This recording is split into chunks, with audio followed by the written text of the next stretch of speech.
सुप्रभात मंडळी. मी निलिमा पटवर्धन आणि आपण सध्या वाचत आहोत मीनाक्षीताई देशमुख यांनी लिहिलेली नेताजी सुभाषचंद्र बोस ही लेखमाला. कालच्या पुढे बघूया. काल आपण सुभाषबाबूंनी त्यांचे मोठे भाऊ शरदचंद्र यांना लिहिलेलं पत्र वाचलं. आता पुढे बघूया.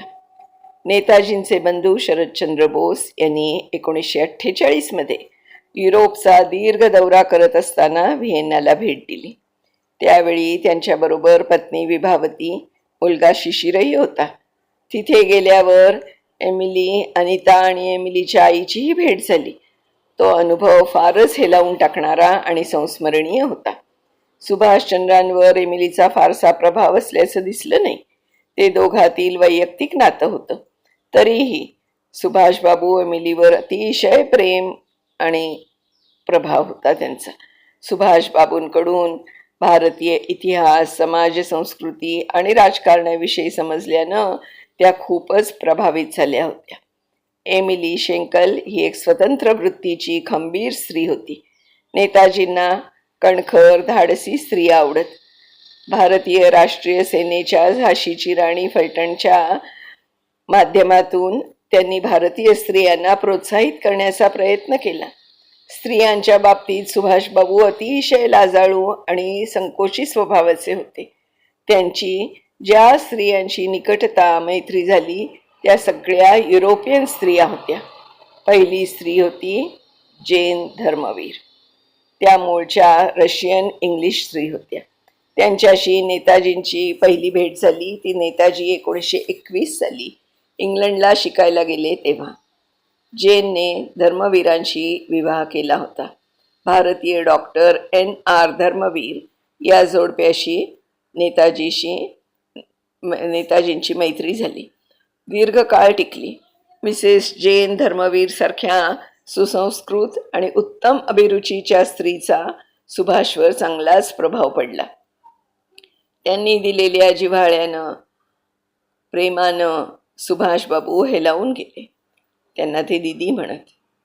त्यानंतर 1930च्या दशकात सुभाषबाबूंनी केलेल्या वास्तव्यात नाओमी व्हेटर आणि हेडी फुलाप मिलर या दोघींशी त्यांची मैत्री झाली. बर्लिनमध्ये भेटलेल्या किट्टी कर्टी हिच्याशीही त्यांची मैत्री झाली. त्या मूळच्या प्रागच्या होत्या. प्राग ही झेकची राजधानी होती. 1960च्या आसपास Subhashchandra Bose as I knew him या पुस्तकात सुभाषजींच्या आठवणी लिहून नेताजींना श्रद्धांजली वाहिली. भारतातील काही नेत्यांचे मत आहे की आपल्या देशाच्या स्वातंत्र्यासाठी वाहून घेतलेला एक साधू पुरुष असलेल्या नेताजींनी एमिली शेंकेलबरोबर प्रेम प्रकरण असणं अशक्य वाटतं. परंतु सत्य हे होतं की एमिलीवर जीवापाड प्रेम केलं होतं त्यांनी.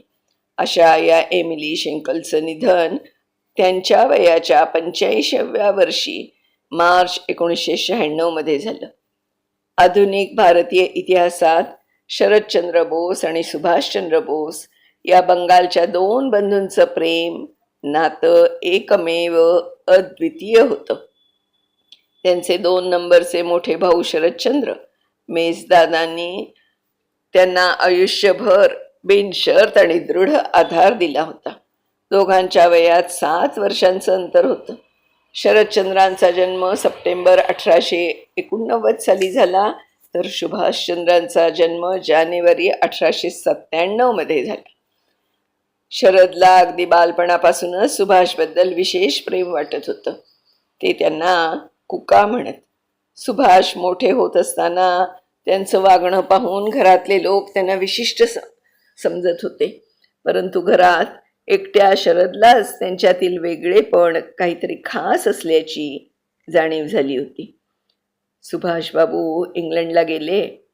ICSच्या परीक्षेत ते गुणवत्ता यादीत 4थ्या क्रमांकावर आले होते. भारतीय प्रशासकीय सेवेचा राजीनामा देण्याआधी सुभाषबाबूंनी 1921 साली केम्ब्रिजहून पत्र पाठवून शरदचंद्र बोसांची मेजदानची अनुमती मागितली होती. आल्यावर दोघा भावांनी स्वातंत्र्य चळवळीत सक्रिय सहभागी होऊन चित्तरंजन दास देशबंधू यांच्या मार्गदर्शनाखाली राजकीय सहकारी झाले होते. पुढे सुभाषबाबूंच्या राजकीय आयुष्यात मेजदादांचा नेहमीच आधार राहिला. शरदबाबू बॅरिस्टर असल्यामुळे त्यांना आर्थिक अडचण नव्हती, परंतु सुभाषबाबूंकडे उपजीविकेचं काहीच साधन नव्हतं. जेव्हा 1940मध्ये नेताजींनी भारत सोडून जायचं ठरवलं, तेव्हा कलकत्त्याहून सोडण्यासाठी शरदबाबूंचा पुत्र शिशिरची मदत घ्यावी लागली होती.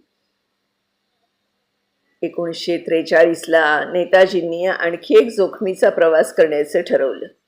भारतीय राष्ट्रीय सैन्यावर आणि आझाद हिंद चळवळीवर नियंत्रण ठेवण्यासाठी उत्तर युरोपातून आग्नेय आशियापर्यंत पाणबुडीतून 3 महिन्याचा प्रवास केला. त्या प्रवासाच्या आदल्या दिवशी त्यांनी आपल्या मेजदादांना अगदी खाजगी पत्र लिहिलं होतं. या प्रवासात आपले काही कमी जास्ती झाले तर जसे तुम्ही माझ्यावर आयुष्यभर प्रेम केलं तसंच मी नसल्यावर माझी पत्नी एमिली आणि मुलगी अनितावरही करावं अशी विनंती आहे. जसं सुभाषचंद्रांचं प्रेम विख्यात आहे, तशीच आणखी एक व्यक्ती होती, विभावती, शरदचंद्रांची पत्नी, नेताजींची बहिणी मेजोबाऊ दीदी. 14 वर्षीय विभावतीचा विवाह 21 वर्षीय शरदचंद्रांशी 9 डिसेंबर 1910ला झाला. त्या उत्तर कलकत्त्यातील बनोदी या सुसंस्कृत प्रतिष्ठित कुटुंबातील होत्या.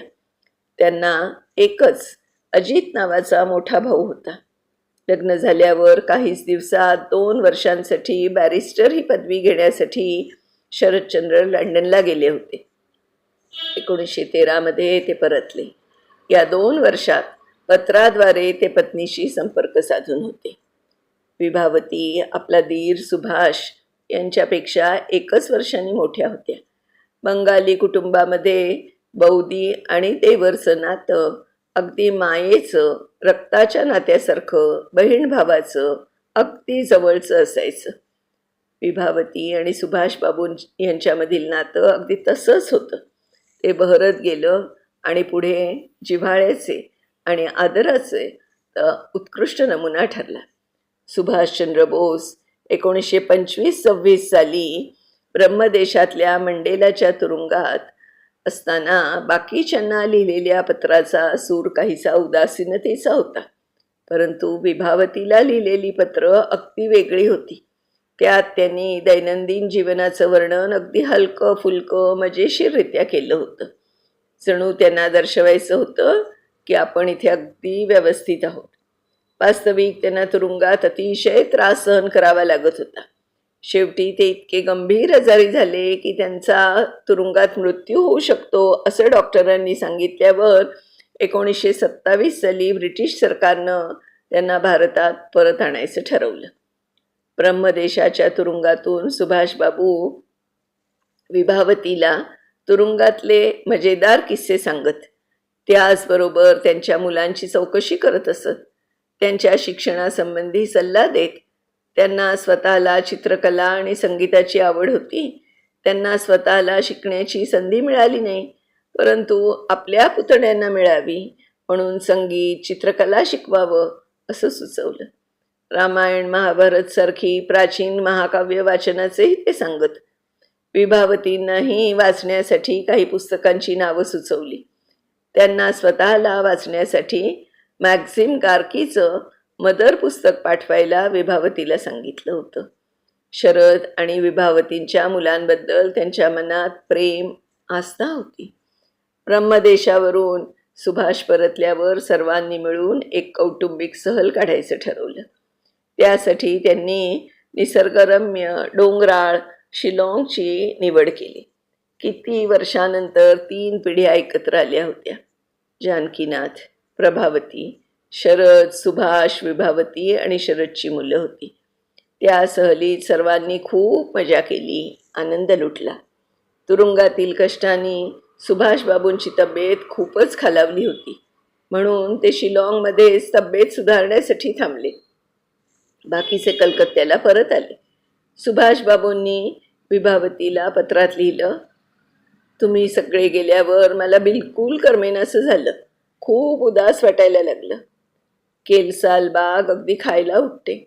एकटेपण आणि हळवेपणाची ती त्यांची भावना मनाला स्पर्शून जाणारी होती.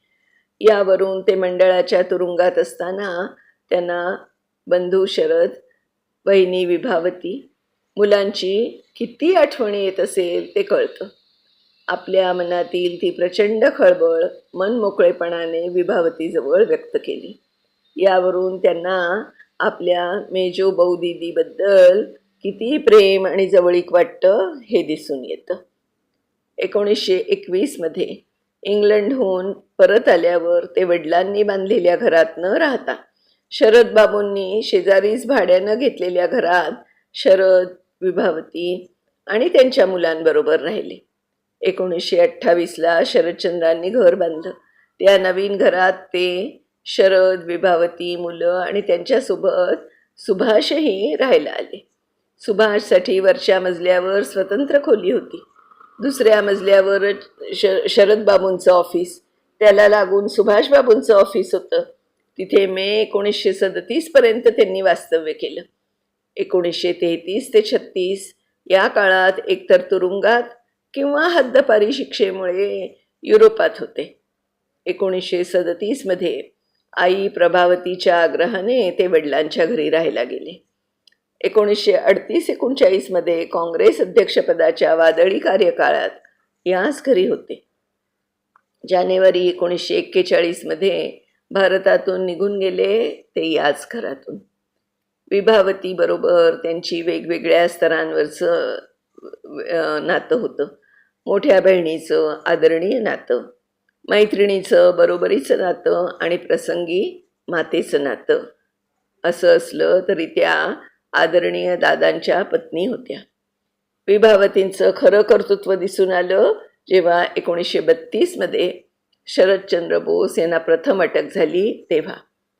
सुभाषबाबू तर आधीच तुरुंगात होते.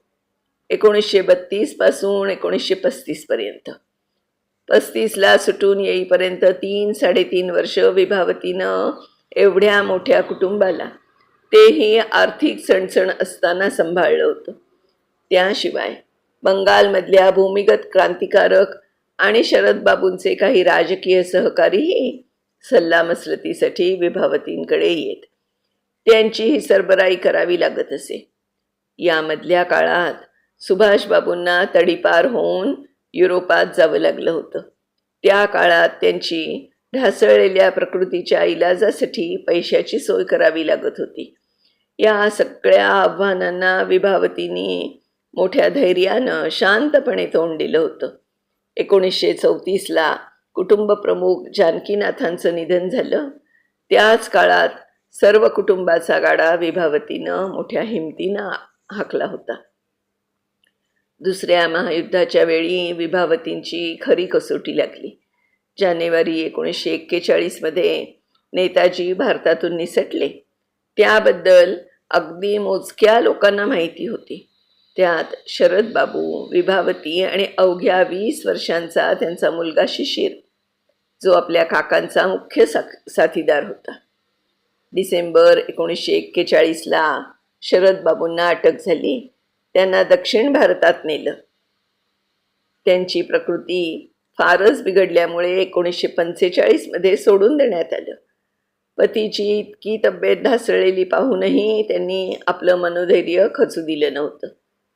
ब्रिटिश सरकारची सतत टेहाळणी आणि त्रासाला त्यांनी एकटीनं तोंड देत आपल्या कुटुंबाचीही काळजी घेतली होती. तर अशा या विभावतीताई. तर मंडळी, ह्याच्या पुढचा भाग आपण उद्या वाचणार आहोत. तोपर्यंत मी निलिमा पटवर्धन आपली रजा घेते आणि त्याआधी मीनाक्षीताईंचे पुन्हा एकदा अगदी मनःपूर्वक आभार मानते. धन्यवाद ताई. उद्या पुढच्या भागासह आपण नक्की भेटूया. तोपर्यंत नमस्कार.